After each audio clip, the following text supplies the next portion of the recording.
Alhamdulillah wa salatu wa salam ala rasulillah ma ba'd. So the questioner, a very young questioner from a very far away place, may Allah reward him, is asking the question, if we have so many acts of worship which will expiate the bad deeds of the believer, such as fasting Arafah, such as saying Ameen behind the Imam, such as standing in Ramadan, the Qiyam, these expel minor deeds, right? Minor bad deeds. So then why is it that we need to constantly have this expiation? Why do we need to fast Aashoora when we literally fasted Arafah like less than a month ago, and we had 2 years worth of expiation, and this is just 1 year's worth of expiation? So what's the hikmah behind all of this?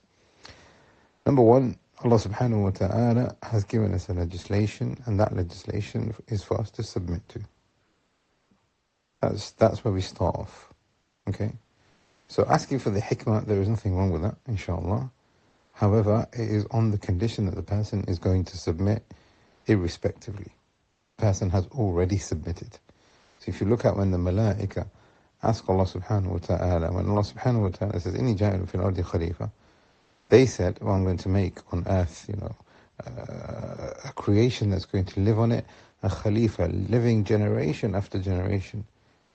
The malaika said, why are you going to place on earth man yasfiku dima? They're going to just shed blood. And they were right in what they were saying, really, if you think about it. وَنَحْنُ نُسَبِّحُ بِحَمْدِكَ وَنُقَدِّسُ لَكَ. But we are already worshipping you, O Allah. So now the malaika are not asking because they want to know the hikmah so that they can then worship. They're not asking, why are we doing this, because they wanted to be convinced by it before they did it. No, they've already submitted. So that's the first thing. But the second thing is, if you look at every single one of these narrations, there's an expiation involved, yes, but there's also a context. So now when a person stands in Ramadan, من قام رمضان إيمانا واحتسابا غفر له ما تقدم من ذنبه, all of his previous sins are forgiven when he stands in Ramadan, Tarawih, Tahajjud, as much as he can. Those sins are different to the ones that are expiated at Aashoora. Messenger of Allah sallallahu alaihi wasallam, he says, Sama Musa, in another narration, Sama Nuh wa Musa shukra. They did it out of gratefulness. So this expiation is going to be a different expiation to the ones that you have seen before. This expiation comes with the expiation of gratefulness and gratitude and thankfulness to Allah subhanahu wa ta'ala. Hence Ibn Taymiyyah rahimahullah, he says every single one of these expiations are different, and then he gives us an analogy. He goes, all of your foods are different, all of your clothes are different.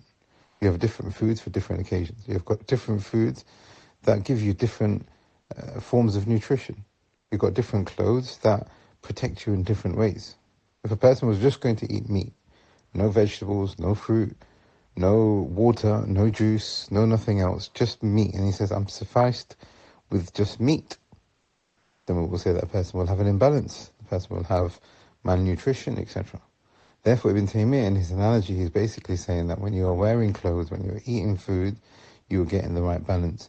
Therefore, all of these expiations are giving balance to the believer.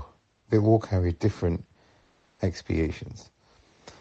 There's something that we shared a couple of days ago as well, which is that Ibn al-Qayyim adds another thing, which is that there are certain expiations which are expiations for the ummah. So in the narration where the Messenger of Allah sallallahu alaihi wasallam, he found the Yahud fasting Aashoora, and he said, we will fast Aashoora also. So now the Yahud are fasting it, and the Muslims are fasting it. But where is the fadila and the virtue for the Ummah of Muhammad sallallahu alaihi wasallam? It's found in submission, in doing all of the actions that Allah subhanahu wa ta'ala has told us to do. Wajib, and increasing in mustahab, therefore will be different, and we'll have expiations which are added to the expiation to the people that have been given before us. So they fast, that is part of the legislation of Musa, alayhi salam.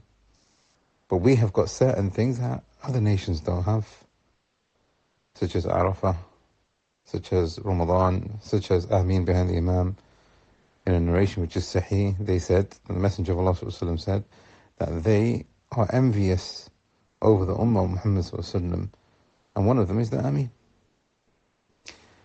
So I think this hopefully answers your question. I mean, there could be other things that could be said, but these are the things that come to mind right now, and I think this is sufficient anyway.